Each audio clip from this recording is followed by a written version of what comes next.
பப்ளிசிட்டியோ ப்ரமோஷனோ குடுக்கிற விதத்துல கொடுத்தாக்கா அது பயங்கர ரீச் போய் சேரும் அப்படிங்கறது எல்லாருக்குமே தெரிஞ்ச ஒரு விஷயம். நடிகர் சங்க கட்டடத்தை கட்டுறதுக்கான நிதி திரட்டுறதுக்காக நட்சத்திர கிரிக்கெட் போட்டி ஒண்ணு ஏப்ரல்ல நடக்க போகுது. இதுல ரஜினி, கமல், விஜய், அஜித் இவங்கெல்லாம் கலந்துக்க வைக்கணும் அப்படிங்கிறதுக்காக பெரிய அளவுல முயற்சி நடந்துட்டு இருக்கு. அண்ட் இதுல குறைஞ்சது 3 போட்டிகளையாச்சும் நடத்தணும் அப்படின்னு பிளான் பண்ணிருக்காங்களாம். அதுல முக்கியமான ஒரு போட்டி விஜய் அண்ட் அஜித் தலைமையிலான போட்டியா இருக்கும் அப்படின்னு.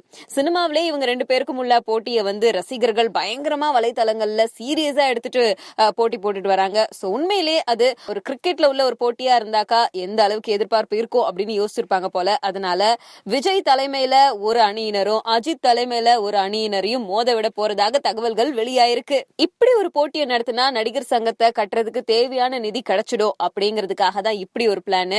ஆனா இதுல பிரச்சனை என்னன்னா, எந்த அணி தோக்குதோ அதுக்கப்புறம் அந்த அணியோடைய ரசிகர்களுக்குள்ளார ஏற்படுற மோதல் இருக்க போகுது பாருங்க வலைத்தளத்துல.